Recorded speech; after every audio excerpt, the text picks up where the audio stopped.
Hello, everyone. Welcome to the National Youth in Custody webinar, Take Care of Yourself, Identifying and Responding to Caregiver Compassion Fatigue. My name is Pam Clark, and I am a Program Associate with the National Center for Youth in Custody, or NCYC. NCYC is a national training and technical assistance center created by the Office of Juvenile Justice and Delinquency Prevention and coordinated by the National Partnership for Juvenile Services. The National Institute of Corrections also serves as a partner with the center. We are very pleased to have you with us for what will be an excellent and informative presentation. In this webinar, our presenters will talk about the cumulative physical, emotional, and psychological effects of exposure to traumatic stories and events when working in helping professions. The purpose of this presentation is to familiarize participants with the various signs and symptoms associated with compassion fatigue, as well as recovery strategies for staff. Before we begin, I'd like to address two housekeeping matters. First, this webinar is meant to be interactive, and we encourage everyone to submit questions through the chat function on your screen. Following the panelist presentations, we will have a question and answer period, during which time we will address as many of your questions as possible. You may submit questions at any time during the webinar. Second, at the conclusion of the webinar, we would appreciate it if you would complete a survey on the presentation. The survey will pop up automatically when you exit the program. Having your feedback is vitally important to us as we plan for future webinars and training. Before we begin, staff with the National Training and Technical Assistance Center will go over some technical aspects of today's presentation. Good afternoon, everyone. My name is Callie Murray, and I am with OJJDP's National Training and Technical Assistance Center. As your technical host, I would like to take a few minutes to discuss the features of Adobe Connect, which will help you maximize your opportunity to participate in today's webinar. To download a copy of the PowerPoint slides and other important documents and handouts, locate the Handouts pod directly above the chat area. Click on the name of the file, then click the Download button. To send a chat message, type your message into the chat box. Hit Enter or click the message bubble icon to send. For those of you participating in today's webinar as a group, please take a minute and help us count. Go to the chat window and type in the total number of additional people in the room with you today. This will help us with our final count. Again, if you are viewing with a larger group, please type in the number of additional people joining you today. If you are viewing by yourself, there is no need to type anything at this time. Finally, this event will be archived on OJJDP's online university in approximately 3 weeks. You can also check out past webinars by NCYC that have been archived on the online university. Again, thank you so much for joining us today. I will now turn it back over to Pam Clark. In this webinar today, our presenters will focus on the following learning objectives. Identifying the signs and symptoms of compassion fatigue, understanding how workers' individual trauma influences compassion fatigue when working with the youth they serve, and they will discuss strategies for preventing and recovering from compassion fatigue. We're going to open the webinar by giving everyone the opportunity to hear from Christina Clark. Christina serves as the coordinator of continuing medical education and faculty for Wake Forest School of Medicine and Northwest Area Health Education Center of the University of North Carolina School of Medicine AHEC program. Christina, thank you for being with us today.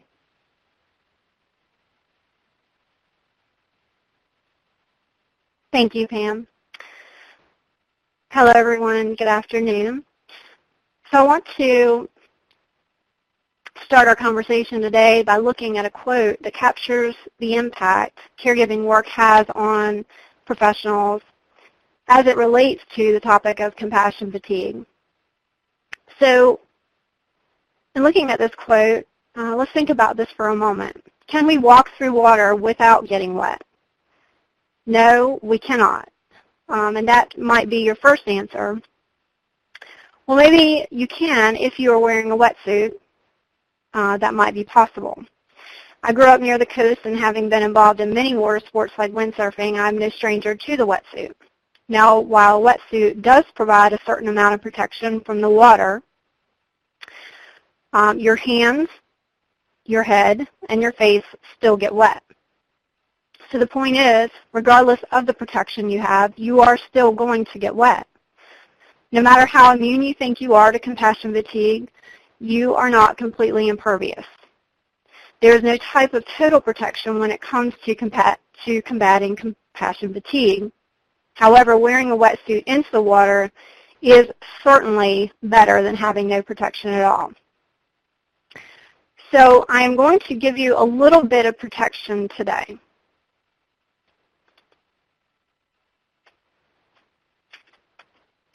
So here is one definition of compassion fatigue. We first need to know what it is. Helping professionals are continuously exposed to the experiences of other people's pain, trauma, anger, fear, depression, and suffering, and they will absorb some of this emotional residue, because that is what it is. It is emotional residue from those individuals that you're working with. In my work as a clinician, I worked with a 12-year-old girl who was desperately trying to get pregnant because she just wanted someone to love her, and she knew that a baby would. I worked with a college-bound straight-A student when I was working for Department of Juvenile Justice and Delinquency Prevention in North Carolina that had actually never been in trouble before with the law or at all, who was expelled from school and placed on juvenile probation for bringing a knife to school. She was caught with a pocket knife on her that she carried to protect herself while she walked from her bus stop to her house in a bad neighborhood, and of course the school had a zero-tolerance policy for weapons. I worked with a young boy who was selling drugs to make money for his family because his family knew he would pay a lesser sentence if he was caught, since he would be charged only as a juvenile. And an 11-year-old girl whose mother was a prostitute and was using her as a prostitute as well. I worked with a woman as a clinician who was diagnosed with paranoid schizophrenia, whose husband would constantly tell me that he desperately wished his wife did not think that he was trying to kill her because he loved her so very much, and it hurt him so bad. I could tell you of many more cases that have laid heavy on my heart, and I'm sure that you all have plenty of your own, which is why this topic is so important. At some point, the exposure to pain and suffering will affect you. Here's another view of compassion fatigue, that it is a normal part of working in a field that requires one to be compassionate and caring all the time. Compassion fatigue has been described as the cost of caring for others in emotional and physical pain. It is characterized by deep physical and emotional exhaustion and a pronounced change in the helper's ability to feel empathy for their clients, their loved ones, and their coworkers. It is marked by increased cynicism at work, a loss of enjoyment of our career, and eventually can transform into depression, secondary traumatic stress, and stress-related illnesses. The most insidious part or aspect of compassion fatigue is that it attacks the very core of what brought us into this work, our empathy and compassion for others. So now let's take a look at some of the physical symptoms associated with compassion fatigue. Have you noticed any of these symptoms in yourself or your coworkers?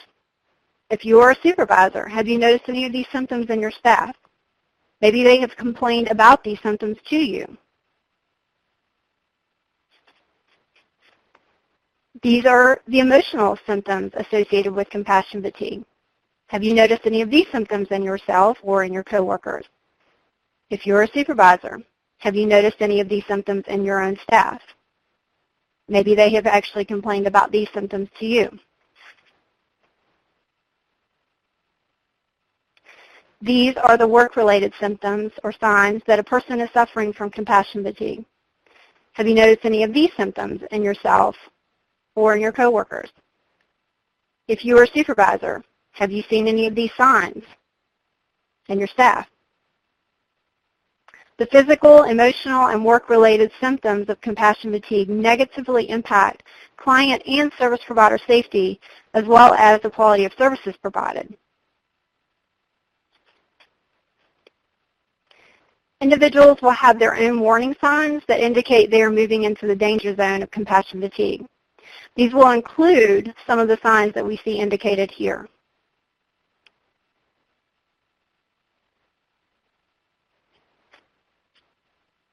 Although there are many effective strategies for overcoming compassion fatigue, preventing it, if possible, is always the best.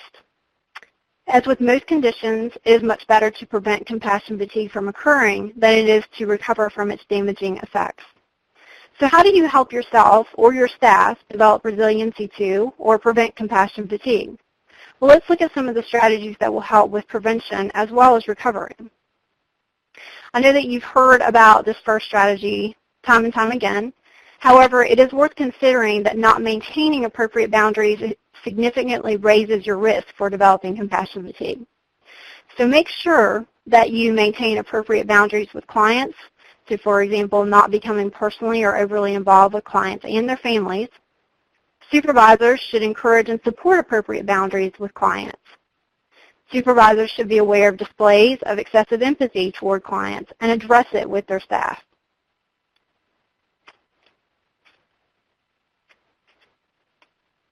Practicing self-care is so important in preventing or recovery from compassion fatigue.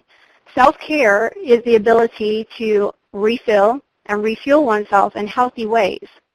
Research on compassion fatigue has revealed that one of the most important aspects of this category of self-care has been the development and maintenance of a regular exercise routine. No other single behavior seems to be as important as regular aerobic and anaerobic activity to combat or recover from compassion fatigue.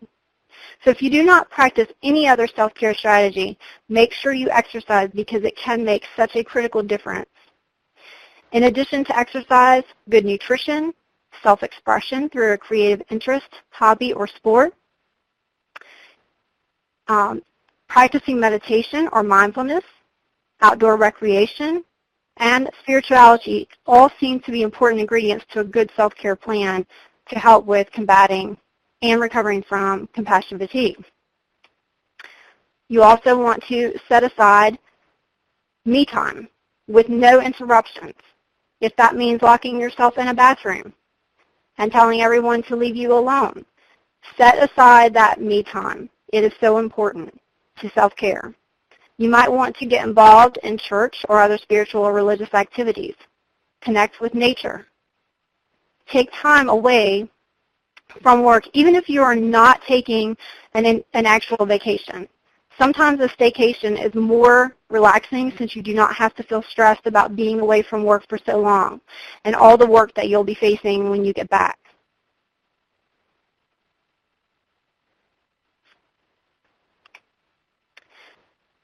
Practice self-management. This is so important. You need to self-regulate anxiety and emotions by developing relaxation, anxiety, and stress management skills. Practice positive self-talk on a regular basis. Maintain a positive mental attitude. Alter and modify your perceptions. Maintain a non-anxious presence by keeping your muscles relaxed at all times. Let's do a quick practice right now. So I want you to freeze for me. Freeze. Whatever you're doing right now, just take a moment and freeze. Don't move. Notice the position of your shoulders and your back. Now slowly turn the palms of your hands so that they're facing up. Now, notice the position of your shoulders and your back. I want you to sit up in your chair with your palms facing in, and then turn them to face out. Take note of actually how that feels. What does that feel like? Notice how your muscles are and what that feels like. Are you relaxed? Practicing stress reduction and anxiety management techniques such as guided visualizations, meditation, yoga, and deep breathing are very important. Make sure that you establish and maintain connection with others. Isolation will increase the risk for developing compassion fatigue. And actually, withdrawal is oftentimes what happens to those who are developing compassion fatigue. They tend to become more withdrawn and isolated, and that's the worst enemy for you in combating compassion fatigue. Some helpful ways to do this is by seeking and receiving support from your coworkers, your family, and your friends. Teaching your friends, family, and coworkers how to support you is so important. Oftentimes, people that work in helping professions don't necessarily share with their family or their friends what it is that they actually do on a day-to-day basis. And it's really hard for their family and friends to support them if they don't really understand what it is that they actually do on a daily basis and the way that it actually can affect them and impact them because of the suffering that they're exposed to on a daily basis. Joining or establishing a peer support or study group is very important and very helpful. Joining a traumatic stress support or study group can really help to normalize what you're feeling. Engaging in meaningful conversation on a regular basis is very important. Taking a class, participating in social activities to maintain connection. Providing volunteer service to others is very helpful in maintaining connection with others. But one thing you want to keep in mind is to make sure that you are doing something that is dissimilar to the type of work that you do on a daily basis, because you don't want to actually contribute to compassion fatigue because of the type of volunteer activity that you decide to participate in. For example, maybe you could pack food at a church food pantry since it limits your direct contact with people that are suffering, but you are connecting with others while you're packing, and you can feel good about what you are doing for others in need.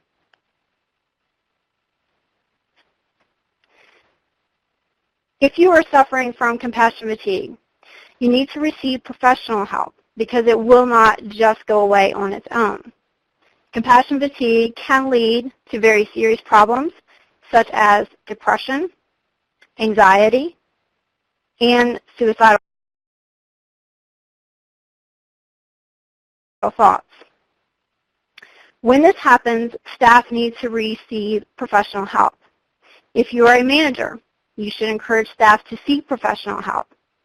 A brief treatment with some of the accelerated trauma techniques delivered by a qualified professional can rapidly resolve secondary traumatic stress symptoms associated with compassion fatigue. When you are looking for a professional, ask if they specialize in using any of these particular treatment strategies or modalities that you see on this slide.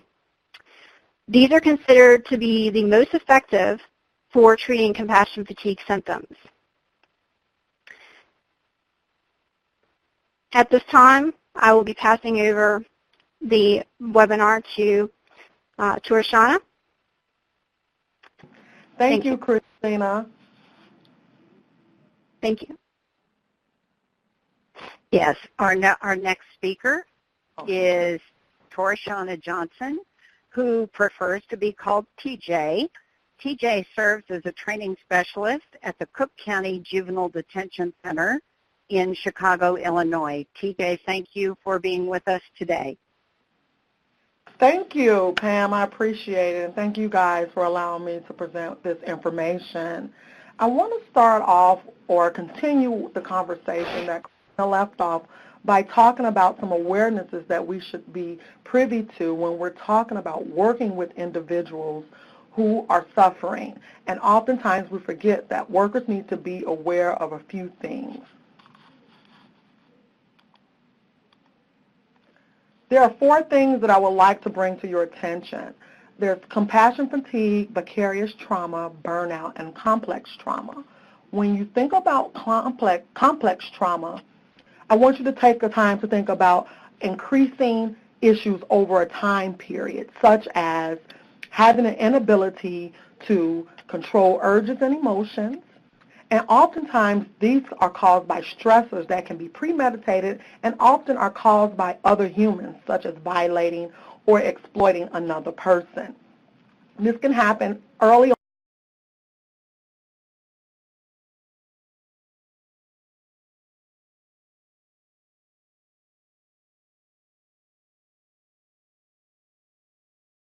on in life, but they can also occur in later life. For compassion fatigue, which some of us know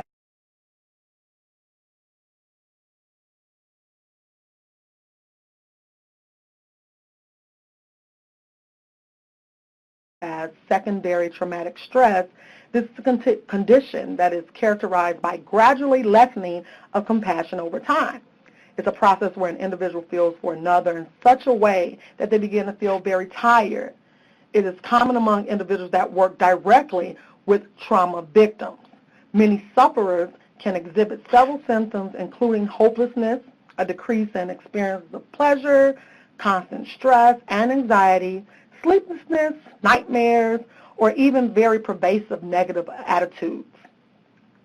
Now, vicarious trauma is more of a cumulative transformative effect on the helper of working with survivors of traumatic life events. We often see people in a state of tension and preoccupation with stories or traumatic experiences described by those in which they're servicing. The helper can display changes in frame of reference, identity, a sense of safety, an ability to trust, self-esteem, intimacy, and a sense of control. And oftentimes this form of trauma carries over into their personal life. Now, burnout, which often some people confuse with compassion fatigue, is a very severe state of exhaustion or lack of energy that is usually brought on by unreasonable work expectations or even an environmental work-related stress. You often have no more patience, your compassion is dwindled or depleted, and your tolerance to work with people in which you're servicing has just been gone down. And it's important to recognize no matter what topic we're talking about, whether it's compassion fatigue, vicarious trauma, complex trauma, or burnout, that we need to consider that it's important for us to understand that those who are in the helping profession may be suffering, and more damage can be transferred to those we serve if we ignore those red flags that Christina showed us earlier. I want to talk about how all of this ties into working in a juvenile facility. Some of you have heard of the adverse childhood experience, and this is a study, one of the largest in fact, that investigates conducted to assess associations between childhood maltreatment and later life health and well-being. The study is a collaboration between the Center for Disease Control and Prevention and the Kaiser Permanente Health Appraisal Clinic in San Diego. According to this study, almost 2/3 of adults have endured at least one adverse childhood experience. This means that many youth may or may not have effectively dealt with the trauma by adulthood. If the adverse trauma goes unaddressed, they may experience violence, delinquency, and alcohol and drug abuse that can contribute to their difficulty in creating social relationships as adults. So if we can imagine individuals who have not dealt with this trauma from early on in life, these people grow up and become adults, and they actually start working with kids, and now they're re-experiencing and becoming more traumatized because they have never dealt with their own trauma. This is important to consider when we're talking about working with individuals and how compassion fatigue can affect our lives.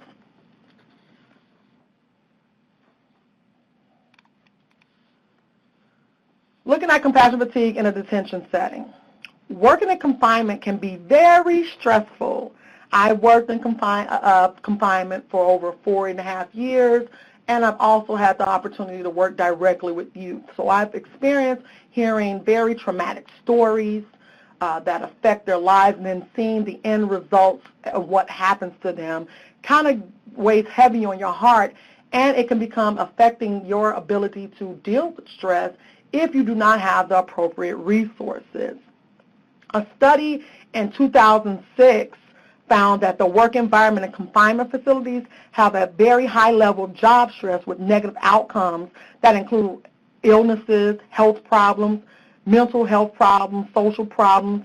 Often you hear of a decrease in job performance, and it could be possibly death.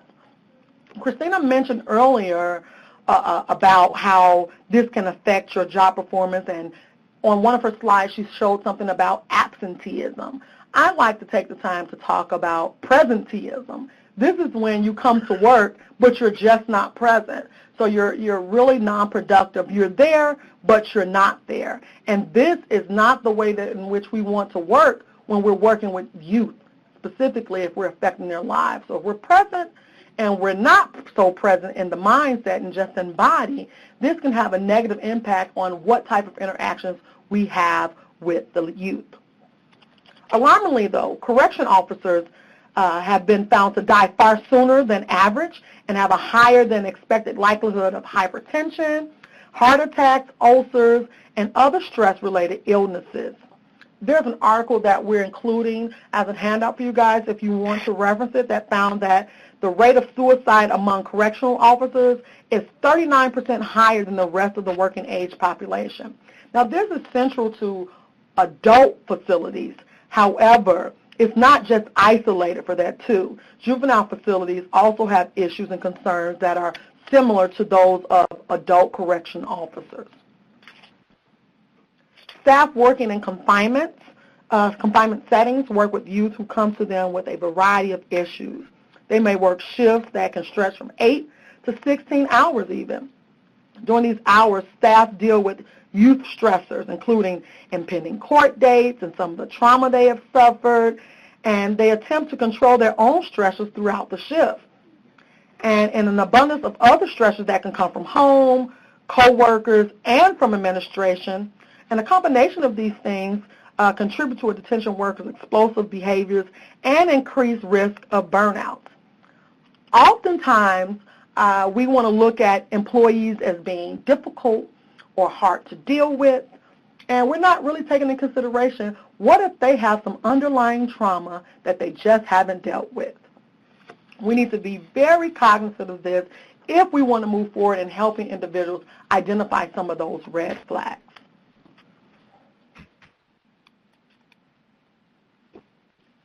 I want us to take a look at the portrait of trauma for youth, what this looks like.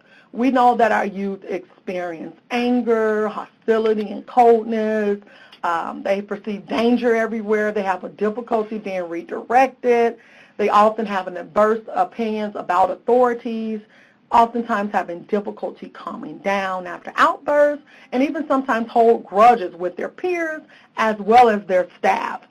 The negative behaviors that a young person may exhibit when they are exposed to trauma are often coping mechanisms that they develop in order to manage the trauma that they've endured.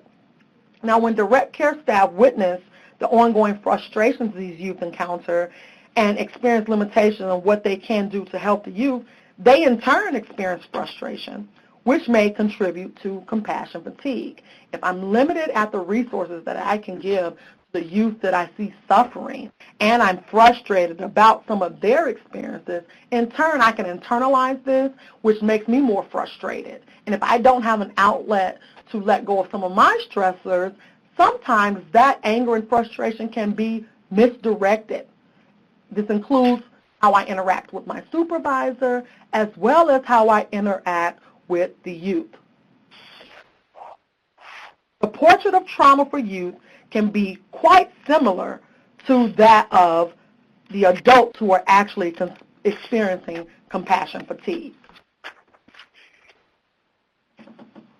While talking to one of my colleagues, and we talk about how often we're saddened to hear how some staff are not experiencing or showing that they're enjoying their job, we really have to take a step back and realize, is it that they're not enjoying their job or if they're just frustrated? And I had a conversation with her, and I thought this was an excellent slide to help convey this message. Hurt people because they're hurt people. So we must understand that when working with people with experienced trauma, they have a real effect on the work, and that those people who are hurt other people. It's just a simple cycle. It's the same cycle that you see with individuals who bully, perhaps. So the bullier, you think, for instance, oh, I've been bullied before, I would never do that to someone else. But in turn, they go on to bully. Well, that is the same concept when we talk about how hurt people go on to hurt others. If we can understand this way of thinking, then our thought process should be amended and therefore influence our reactions to the behaviors in which we see from other individuals. We must acknowledge that sometimes adults who are suffering have a difficulty acknowledging that they're experiencing some internal turmoil. Sometimes it's hard for that individual to decipher between what are simple day-to-day struggles and what may be symptoms of secondary trauma, or what we know as compassion fatigue. In doing this, we have to be able to identify some common mistakes among helping professionals. One of the common mistakes is over-sympathizing. We want to show compassion, but when we are overly compassionate, we leave ourselves very vulnerable. This can lead to a loss of objectivity and our becoming overly attached. When we start saying things to ourselves like, I can't console him, or I have failed her, or how can I be happy when all these kids are suffering, these should be red flags. These type of statements should set off alarms about our inability to empathize without overly sympathizing. And that can become very problematic because we don't know when to draw the line and cut off our boundaries, set boundaries for ourselves to state that this is work and I can feel a certain way about the situation, but when I internalize it and it starts to impact my way of thinking and how I react and behave, then I might need to seek some help. The next one is working harder. We often confuse the fact that, hey, maybe if I work harder, then I'll feel better. And this is the thinking that we have to get out of. It also makes these feelings, do not make these feelings go away, and it doesn't make it easier to cope with. In fact, it worsens the situation.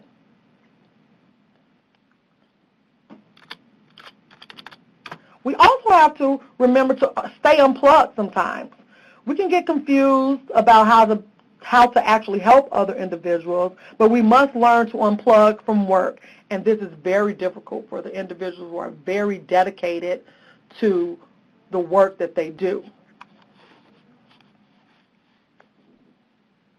I do see that right now you may not be able to see the common mistakes on the slides, and we're going to try to resolve that, but I am going to go ahead and continue to present on some of these common mistakes. Once technical difficulties fix that, we'll probably have something up on the screen. The next one is self-medicating. Self-medicating is a big doozy. These are the things that we try to stay away from because it is very detrimental to our health. And if I am working in a profession where I'm trying to assist youth, I definitely don't want to self-medicate as a method to try to overcome some of the struggles that I'm having. We have other people's lives in our hand, and it is important that we have a clear mind when we can so that we're not confusing some of our actions with actually impeding or deterring our youth from getting better or improving their situation. The next one I want to discuss is unhealthy venting. Oftentimes we think if we go talk to our coworker who understands our struggles, who understands the day-to-day operations, then, hey, this will be a great outlet. But what we often see that happens is that we over-discuss what is happening, and that intensifies our emotions and actually makes us feel worse. Venting can be healthy, but ongoing complaining to coworkers is very unhealthy. Next one, ignoring your own needs. It is important. Christina mentioned it. I'm mentioning it now. that we have to take time for ourselves. We need to be able to listen to our bodies, understand it's okay to take a breather. When we continue to ignore warning signs, the mental and physical effects of compassion fatigue can be very dangerous to our health. You heard Christina mention taking time to yourself, even if it's just stepping into the bathroom, stepping into the hallway. That picture here in the juvenile facility looks like taking your breaks. Often a lot of people are very, very dedicated to their work, so they do not want to leave working with the kids for a minute. But you've been given breaks for a reason. Take those breaks, decompress, make a phone call, do a little self-meditating. Spiritual healing is important, but ignoring your needs is a red flag and is detrimental to your well-being. Dismissing an employee warning signs of self-neglect, I have to talk about this a little longer because for supervisors who actually are able to witness some of the struggles that your staff are encountering, it's very important that we don't continue to intensify feelings of failure within our staff and dismiss some of the red flags that they present to us. We need to eliminate responses from colleagues or managers when addressing compassion fatigue that include phrases like, "You're not taking care of yourself," or "I'm handling it, why can't you?" This is equivalent almost to blaming a victim, which can lead to helping professionals feeling exhausted and ashamed. These feelings can lead to low morale, poor interactions with their coworkers and supervisors, which turns into poor performance. This is a steady slope down towards burnout. If I have an issue or if I have a problem, I would hope that talking to my supervisor can eliminate some of the things that I'm feeling and kind of reinforce that I'm actually doing a good job. If we are really going to focus on compassion fatigue and helping individuals overcome that, it is okay for us to admit having feelings of anger or self-doubt and frustration. That's just one step toward the path of recovery.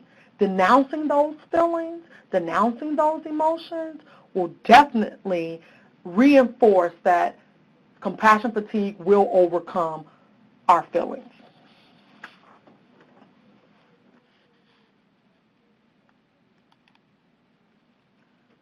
Next, I want to talk about recovery. How do we, as helping professionals, actually get help? I came up with this small acronym called RER, Recognize, Evaluate, and Restore. Helping professionals must be able to recognize those red flags that we mentioned earlier, which can include abusing drugs, alcohol or food, anger, blaming others, spiraling into depression, feelings of hopelessness, hypertension, sleep disturbance. Those are just to name a few. So when we can recognize, hey, this is not of the norm, and maybe something is going wrong in my life that I'm not recognizing, then that's the first step, recognizing those. Next step is evaluating. You need to take personal inventory to the areas that are triggers and that are affecting your mood. Evaluate options to help you deal with the emotions associated with feeling helplessness. So if you're feeling helpless, find out what's going on, what's triggering those things. You want to evaluate how you are because nobody knows how you feel better than you. Lastly, I want us to talk about restoring. Restore your energy and remember that compassion that allowed you to initially start helping others. See, compassion fatigue lets us know that we have compassion for the work in which we do. Oftentimes when you're suffering from compassion fatigue, that compassion starts to dwindle. But once you start reigniting what brought you to the forefront, what brought you to the table to working with youth or working in any profession, but specifically in detention, then that can kind of recharge your batteries to focusing on your purpose. Working with professionals who can assist you is also a good thing. Finding that good supervisor who understands the dangers of compassion fatigue can help with linking you to appropriate resources. Some of the resources that Christina mentioned are equally important. Peer support groups or peer support programs are also important. These are the individuals who work in the same arena as you, whether it's criminal justice, maybe even probation to correctional officers, and we can even stretch it past the criminal justice line, even up into police officers. You deal with some of the same nuances, maybe not the same as a offbeat cop, but your probation officers understand some of the things you're going through. Finding those programs and those peer support programs can go a long way into managing and dealing with compassion fatigue. EAP, we talk about EAP, we know it's out there, but the Employee Assistance Program might be your best bet. Talking to a professional, speaking to loved ones or trusted parties is also critical. If you're not familiar with who is responsible for your EAP, you should really do some research and investigate how they can link you to better resources so that you can manage some of the compassion fatigue that you're experiencing. When I say speaking to loved ones, you can do this in a method that you're not violating someone's confidentiality. You can do this in a way that you're just decompressing. When someone asks you, when you get home, how are you doing? The response to fine is not the real response that you're feeling. You can tell them it's been a rough day dealing with some of these kids who are facing heinous or severe consequences or may have done some heinous acts. That can be depressing for you as well. My best advice to you is not to get too wrapped up in the history of the kid versus what we can do to go forward. Oftentimes we focus on the past and how this kid did this or why this youth got into it. Let's take the youth where they are, meet them where they are, and see how we can progress with them today. Next, I want to talk about a few wellness programs or a wellness plan. Christina mentioned self-care planning. Yes, individual care is important. Individual care is critical. When you receive your days off or when you receive vacation, nobody's going to force you to take that vacation. I ultimately always tell my staff, whether they're called mental health days or not, we should start looking at it as mental health days, because when you show up for work, you want to be present at work.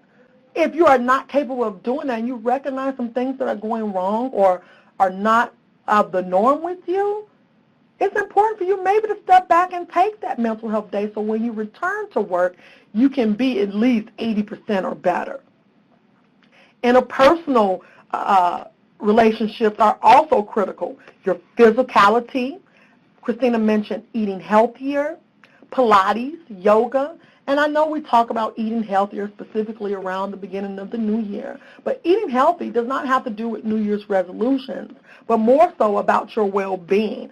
What you eat can affect your mood and how you feel.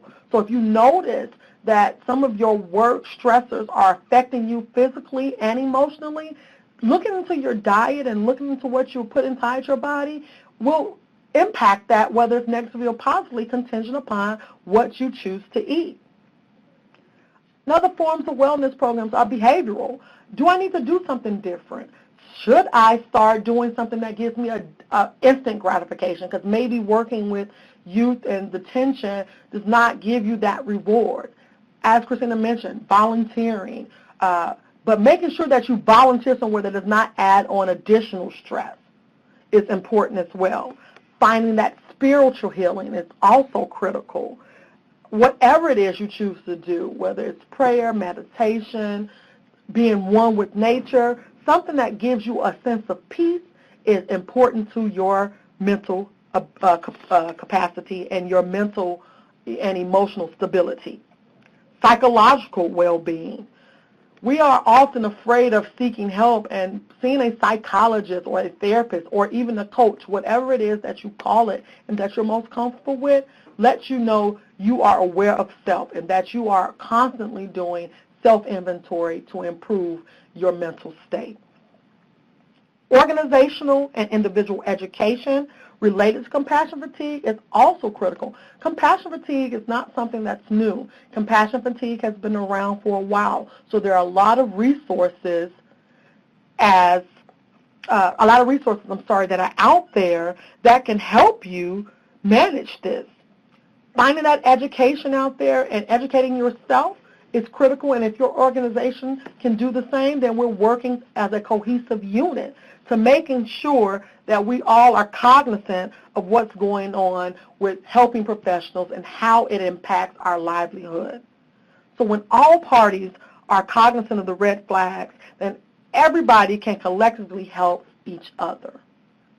I hope that you guys were able to get some valuable information from here, and I'm going to turn it back over to Pam right now so we can start the Q&A. Thank you. Thanks, TJ. I want to thank both of our presenters, Christina and TJ, both for the wealth of information they've shared with us today. There is no doubt that this is a topic or an issue that affects the field dramatically, particularly based on the number of questions people have been asking. So I'm going to field the first question that came up as best I can and see if TJ and Christina would add anything. The first question we got was, I would like to share this information with my colleagues in our newsletter without plagiarizing. How do I do so? So my first answer is, in the handout pod, you have a one-page handout that says ABC Compassion Fatigue Handout.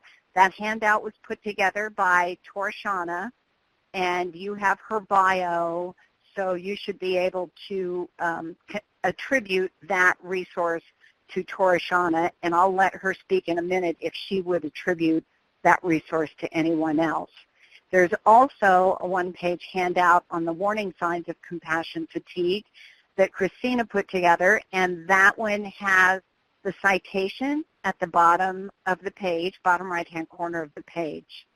And then there's also an article that we've included on correctional officer wellness and safety, and I believe the article has all of the information you would need to cite the source of that.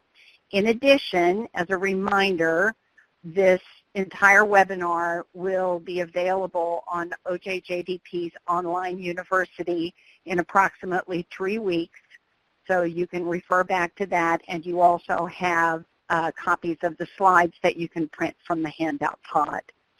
Christina, TJ, would you have any other suggestions for how to credit any of this they would like to use in their own organization's newsletter or other source?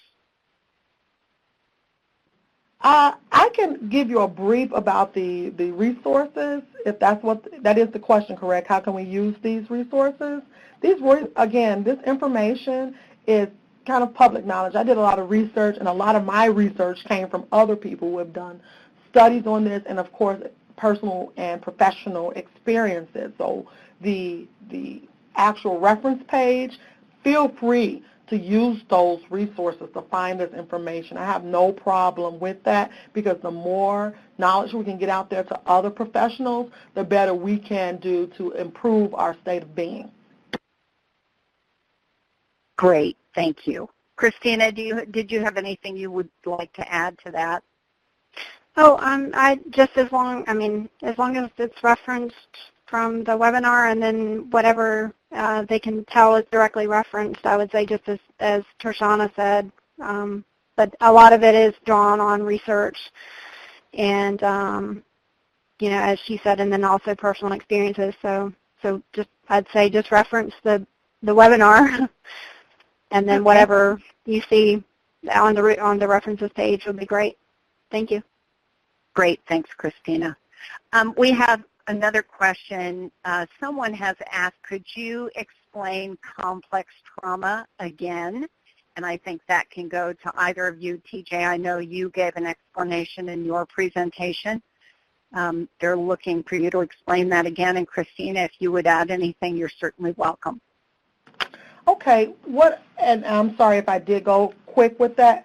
Complex trauma is a type of trauma that occurs repeatedly, and it actually increases over time. you experience some traumatic stressors that can be premeditated, planned, or often it's caused by other humans. So it can fall in lines with maybe sexual assault, rape, exploitation. Often people who have been in domestic violent relationships or a part of human trafficking for minors often experience complex trauma. Complex trauma often occurs at a stage where you're developmentally vulnerable, especially in early childhood or adolescence. But as we talk about domestic violence, this also can occur later in life. So the complex trauma is a multitude of trauma that happens repeatedly over periods of time. Oftentimes what we have found as well is that individuals who experience complex trauma have very difficult times controlling urges and emotions, and often even when they get help, they don't tend to stay in therapy for treatment consistently. Thank you, PJ. Christina, did you want to add anything? I think PJ did a great job, and I see we actually have a lot of questions, so I'll just let hers be the answer. Thanks. Okay, thank you. Question 3, I thought that the latest teaching on trauma is that all exposure is primary trauma.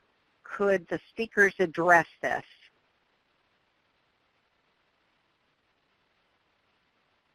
Did you want to take that, Christina? Can you repeat the question? For some reason, I can't see the questions Yes, further up in the box. So. Yeah, I thought that the latest teaching on trauma is that all exposure is primary trauma. Could you address this? And I guess maybe the first question would be, do you also know that to be true or not? Torshana, did you want to address that since your area was on the exposure? Well, sure, I don't mind addressing Okay. that. I've not heard that all trauma, and maybe my research has been limited, but I did not hear that all trauma was primary trauma. Your primary trauma, if I were to dissect the 4 areas I listed, complex trauma would be a form of primary trauma, absolutely. But the other 3 are typically in relation to someone else. So compassion fatigue comes from the trauma that we are exposed to from other individuals. Vicarious trauma is us reliving the traumatic experience of individuals that we've heard from it. Primary trauma is just that. It's that first contact. If I am assaulted, if I am abused, if I have been through something that is traumatic in my life, whether it's a natural trauma or intended trauma. Complex trauma focuses on intended hurt and trauma that happens versus maybe a natural disaster that occurs. But primary trauma to me, from what my research has found, is that it's direct trauma that the individual has experienced. So I'm sorry, but if there's information out there that somebody has in regards to maybe more research, I am definitely open to receiving that so I can kind of expand on my topic and have more thorough information to provide. I'm going to jump to a question that just popped up in the chat box because I think it's related to this. The question is, does anyone know the difference between compassion fatigue and vicarious trauma, or is there a difference? The way I've explained it is because these 2 are used interchangeably, oftentimes people think they are the same, and for some points they can be. What I found to be different in my research is that vicarious trauma and compassion fatigue are similar, but where they differ is that when you have vicarious trauma, you often have problems in your personal life that are impacted from the vicarious trauma that you experience. And so those questions of, oh my God, this kid is suffering, I'm not going to be able to do this, I can't help them, or because you've been told a story about something that negatively happened to someone in your daily life, you're more cognizant of it and you're more afraid or fearful of those things happening versus compassion fatigue is when you hear the story, you kind of check out, you're not really paying attention to the individual. So those are just a few examples I can give, but you can still tell they're very similar, My only one difference would be vicarious trauma impacts your daily life in a more negative way versus compassion fatigue. You don't automatically roll it over and start thinking differently about the world. Your worldview has not been skewed as much versus compassion fatigue is you're on your way to slowly being disconnected or stoic. Okay, thank you. Another question is, if we visit detention centers a lot, are the results the same, or is it really just damaging to staff who work directly with the youth in detention? Can you repeat that question one more time? Yes. If we visit detention centers a lot, so I'm thinking the question is coming from a contract provider. If we visit detention centers a lot, are the results the same for us, or is this just a problem for detention officers? I believe, just coming from experience working in a detention facility, you can experience that if you visit a detention center a lot because you also have ongoing contact. So for my direct care workers who are working with the kids 8 hours to 16 hours, the volunteers who come do programs with them or provide some type of special program for them, if they're doing that on a consistent basis, they too can suffer from compassion fatigue because you're still directly working with individuals who are suffering from trauma. Okay, and on a related note, what if our clients are in and out of a detention facility?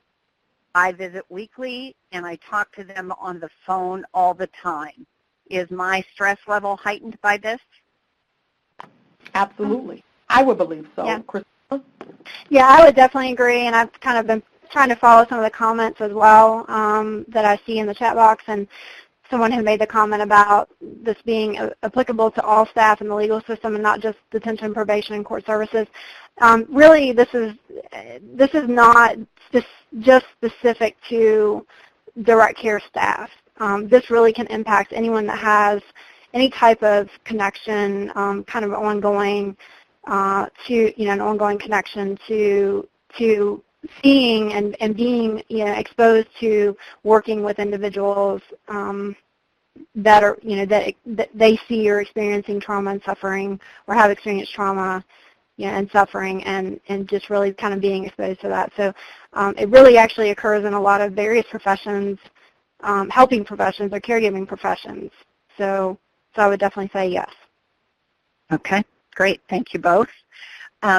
Question, you will often see burnout described as a component of compassion fatigue. Is this true? So I will go ahead and just address that. I would say burnout actually is really in and of itself separate from compassion fatigue. A lot of people will tend to use these terms interchangeably, and they really are not the same.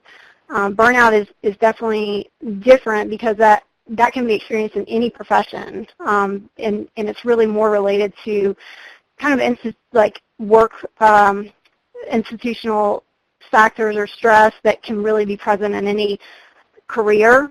Things like long hours or high and a very large workload, institutional stressors.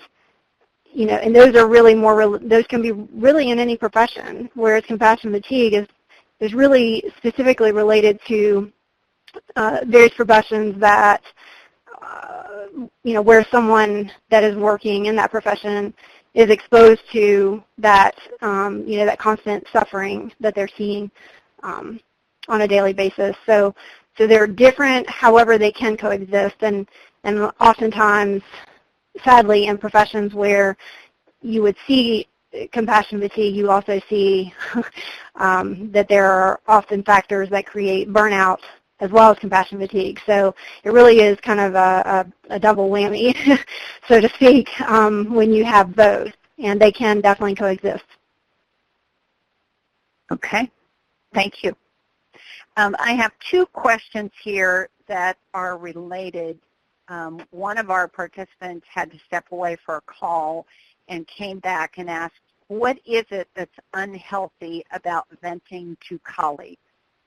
And related to that, unhealthy venting with colleagues, how do we stop it without appearing non-caring? And how do we balance allowing venting with not letting it go on and on? So that there's a lot of question about this idea of venting being unhealthy and what do we do about it? Well, when I mentioned unhealthy venting, I'm specifically referencing the continuous discussion on the same topic. Perseverating over the same issue is very unhealthy. Having a discussion about your day or what happened while you were working with the youth is very different than it's ongoing. And so once the discussion has occurred, we should be moving towards how do we overcome this, or, proactive measures for next time, or how do we actually deal with it, versus us continuing to talk about the same thing over and over again, because what you're doing is reliving that incident, reliving those same issues, and then your emotions are actually intensified and heightened, and you're back to where you were, if not worse, than when you first started discussing the situation. So I wanted to be clear about it not being unhealthy to talk to your coworkers about what's going on in your work day, but perseverating over those same topics on an ongoing basis will increase those emotions and then make the situation actually worse. Right, I would agree with that. And the other thing is that you risk exposure to, it's kind of that you're exposing your coworkers to the trauma as well when depending on what you're discussing. So I think that, there really does have to be a balance and, and limiting kind of what is shared.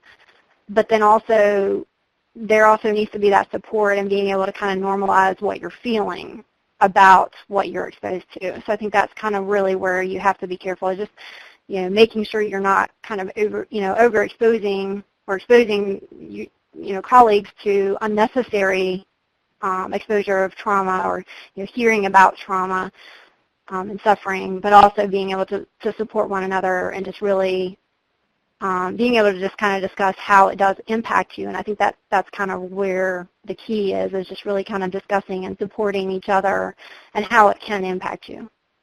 And just to go back on that, because it's I think a two-part question, you don't want to stop the discussion, but you might be able to offer some alternatives, telling them what you do when you feel stressed. So, talking about, I go work out after work, or, we should link up and maybe go hiking, or whatever activities that work for you, sharing that with your coworker as opposed to sounding like you don't care, acknowledging that must be rough, acknowledging those emotions and feelings, but following up with solutions. We often come to the table with some of the problems, but how can we share some of the solutions that have worked for us? Because there are a lot of people who work in this field who may have suffered from compassion fatigue, but have found ways to manage that. And if we can share that with one another, we can kind of spread that knowledge, and we all can get better at managing our compassion fatigue. Great. Thank you. There is a compassion fatigue reference list provided in the handout pod, and one of the listeners is asking, is there one book in the reference and suggested readings that the two of you believe is an absolute must-read?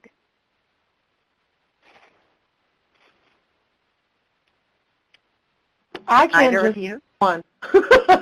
That's just me, especially when I was doing this research. There was so much good information, but when you're talking about compassion fatigue, because it impacts all people in the helping professions, some of the books are germane to maybe the nursing field, and you have books that directly directed towards therapists, and then you have other articles that are directed to other professions. So what I found to be best is skimming those and seeing what my situation is and seeing if it's presented in those articles. So maybe Christina can, but I can't just choose one because all of them are very helpful, contingent upon each person's situation. Christina? So I would just say anything that you can read from Charles Figley I think would be super helpful for anyone in any profession that may be dealing with compassion fatigue. And that was Charles Bigley? Charles Figley, Figley. Okay, Figley. Okay, thank you. You're welcome. There's a question here. Will you elaborate on dismissing an employee's warning signs as self-neglect? And I'm not sure who that... So dismissing an employee's warning signs as self-neglect. I'm glad that question was asked.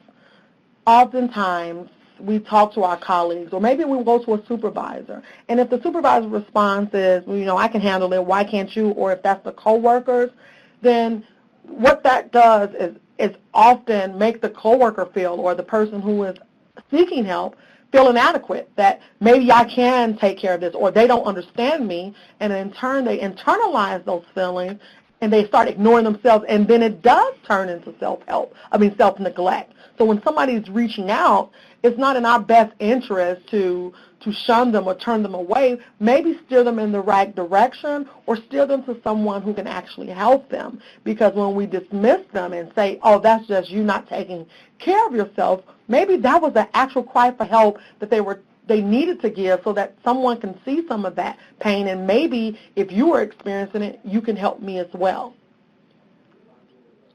Okay, thank you. I hope that answers the question.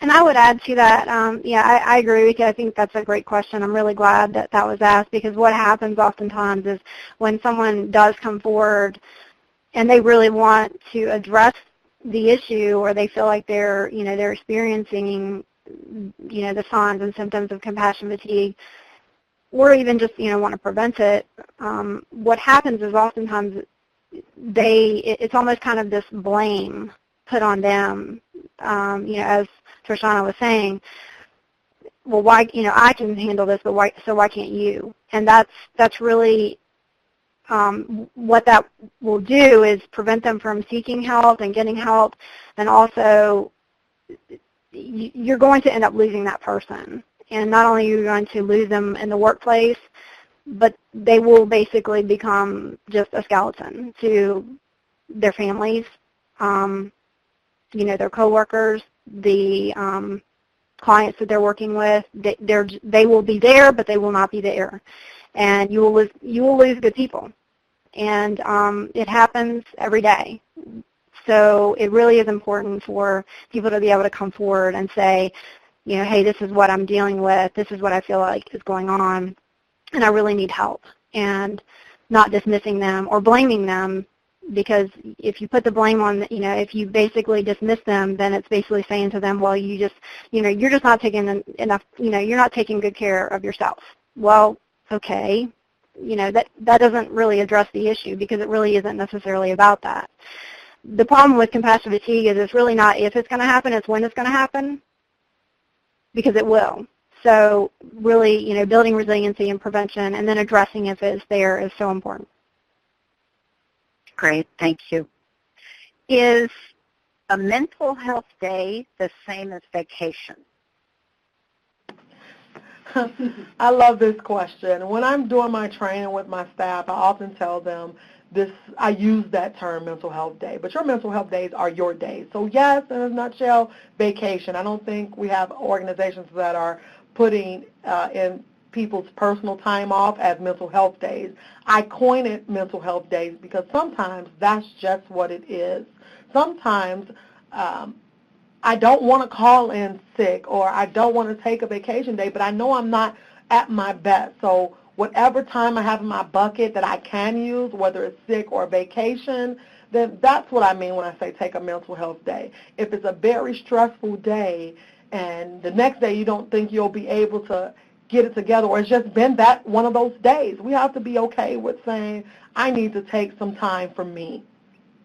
So in a nutshell, yes, mental health day can be any time that is available to you for you to be able to utilize. Great. Thank you. And I think all of the things the two of you talked about doing to avoid compassion fatigue, exercising, riding your bike, doing things that you really enjoy, are many of the same things we do when we're on a vacation. So that would make sense. How can workplace staff encourage one another in daily practices of self-care while at work? How do I get buy-in from my supervisor and my colleagues? So I'll go ahead.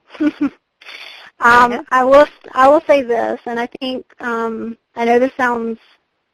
I'm not sure maybe if this sounds like a good approach or not, but I find it to be useful. It's, they say hit them where it hurts, and sometimes the bottom line of how, finances are in an organization, what they look like can tend to make change happen.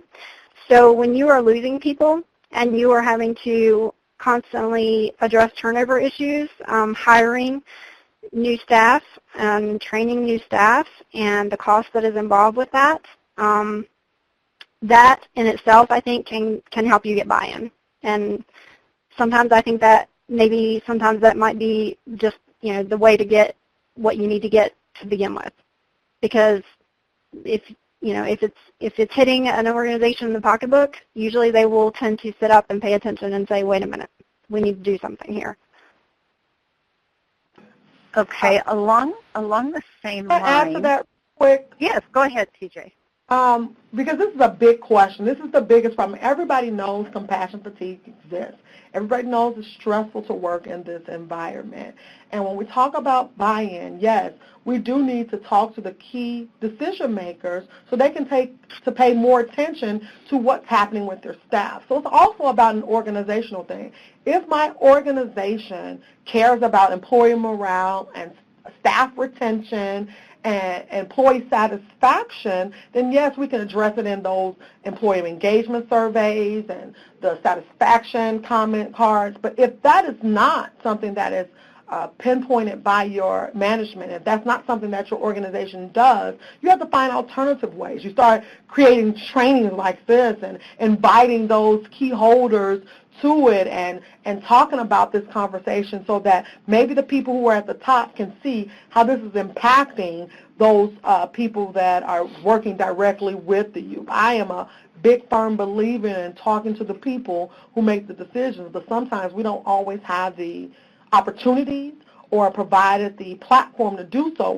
So we try to find alternative ways to do it, like sharing this type of webinar or information that we have. So you also have to go into your tool bag and find different resources. So if hitting the bottom line doesn't automatically get their attention, then we have alternative ways to get their attention as well. So I agree with Christina. Yeah, and I think we have to hit them again, keep hitting them over the head with this so that they see that these are the people who are taking care of or your youth or whomever your clientele is, and that if they're not healthy, how are they going to do an effective job? It's that same adage of the airplane. If I am to help my child, I first have to put the mask on my face.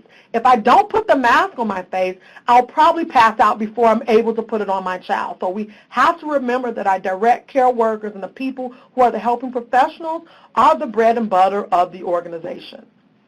Yeah, and I agree, and I think that it really is maybe assessing the organization that you work with. If you've tried, and I would say definitely try the approach of raising awareness first, and then if that doesn't work, then you want to start talking about the bottom line. So related to this, one of our listeners is asking what advice you could give about how to start a peer support group.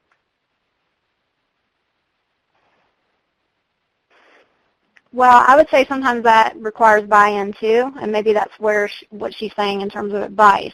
If it does not necessarily require buy-in, then starting one really is just about organizing it, discussing the issues, and then trying to see who would like to actually, participate in helping kind of organize that. And then, if you have to get buy-in, then I would say just raising awareness first, and then, talking about the reasons why you need it. And you can use what we talked about in this webinar today for those, for justifying the need for it. So when you say buy-in, to whom are you referring about buy-in? Administration, the staff who come to the support group? I would say, first of all, the administration, if you actually have to have approval to do it, then you might need to, discuss the reasons with administration as to why you need to do it. And then also, yes, buy-in, I think, probably from the staff. And then for that, you would probably need to raise awareness, first of all, as to why people need to come. So. Okay. I agree. You have to get buy-in from management and administration, but if it's something that they're not going to do and you know that's not something that's happening, I don't think it's anything against, unless your policy stated that you cannot start a peer support group yourself and get people who are like mine who want to see better treatment for yourselves. And when we can't get that from other individuals, we kind of do it within ourselves. I promote this when I talk to my staff because nobody knows how well you do a job except the person standing next to you. And often that is a form of peer support. So if we can get collectively a group of people who agree to that, who understand it, it's more so about organization, as Christina stated.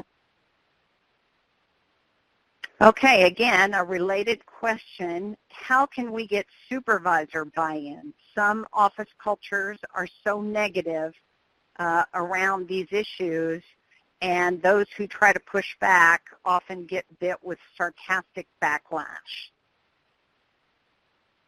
Any suggestions for that participant? I kind of take the same approach.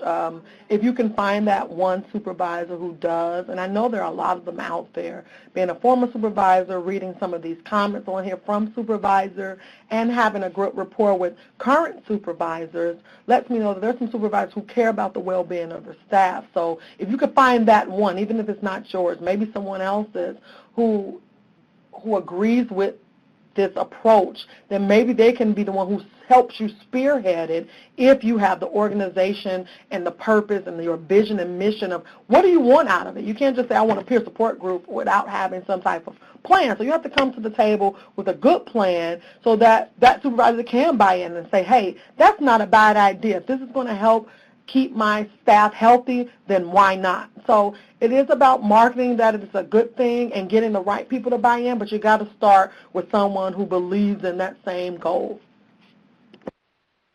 Thank you. I do want to say we're getting so many questions at this point, I think it's doubtful we'll get through all of them. So I'm going to try to focus on the questions that may have the greatest interest across the entire audience. So as a manager or coordinator, what are the best ways a manager or coordinator can support staff who are experiencing compassion fatigue?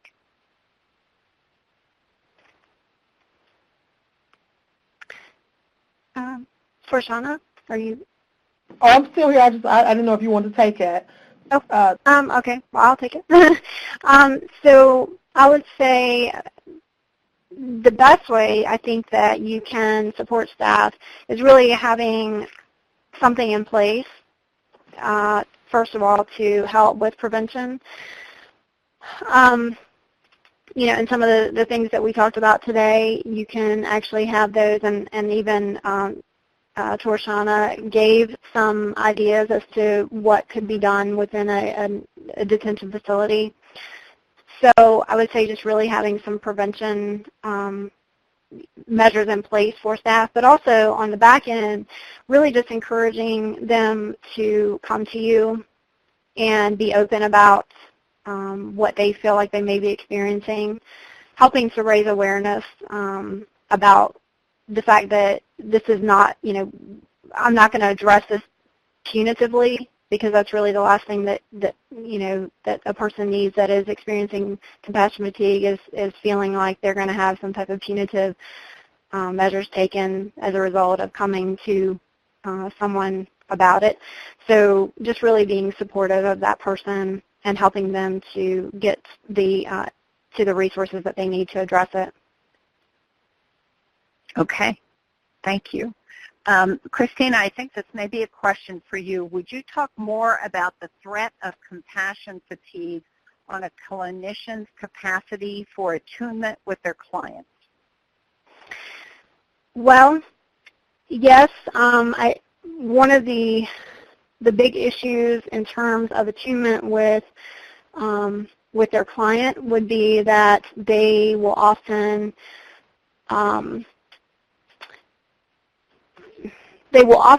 of disengage, and oftentimes they will actually silence or minimize their client's stories. So, if you ever find yourself saying things like, okay, well, we've talked about this already, or yeah, we've been there before. Let's not go back there. So when you just really kind of find yourself minimizing their, what they're trying to share with you, or silencing them, then those are obviously going to be issues, because it's going to cause communication issues. And what happens is oftentimes you are going to lose patience with the clients that you're working with. You will often have kind of this where this kind of like you've checked out, you're distancing yourself from them. Oftentimes you will actually avoid certain clients, so you will see yourself avoiding them, and they will know that you're avoiding them, and you just really kind of become disengaged. So that is really going to impact the provider and client relationship. So you really don't want to let it get to that point. And oftentimes, the services are really going to suffer because you have kind of checked out. So. Okay, so just be watchful for those warning signs, it sounds like. Mm-hmm. I have another question here. Sometimes this compassion fatigue can be increased and compounded when the probationers we work with also threaten us, or their families threaten to harm us because we're trying to address trauma in the family. Do you have any thoughts on this? That's a deep one. If you're getting backlash from the probationers because you're trying to help the family, then I don't know what kind of advice I can really give to that, besides that you are doing your job when you're trying to eliminate some of that, of what's going on in the family. It's important to be able to provide a well-rounded service to that family dynamic, and if you're getting some type of backlash from the probationers, maybe it's important for them to understand what this really means and what the gravity of the situation is when trying to overcome the compassion fatigue and some of the issues around that from a family dynamic standpoint. Okay.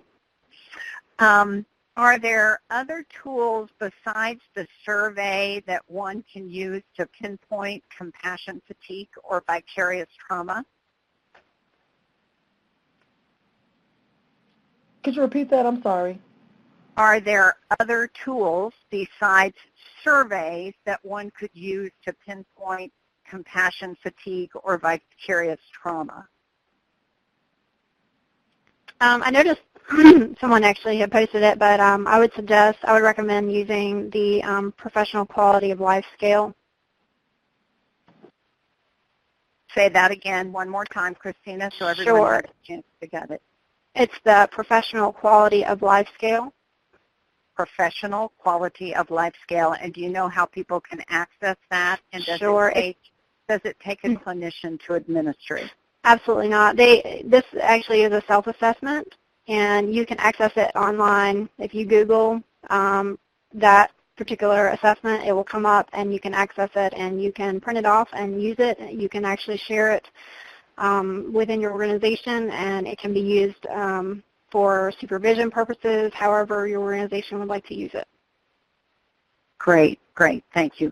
Are there any, I'm going to ask two more questions, and then we're going to have to wrap up. Are there any resources that are specifically focused on creating trauma-informed workplaces?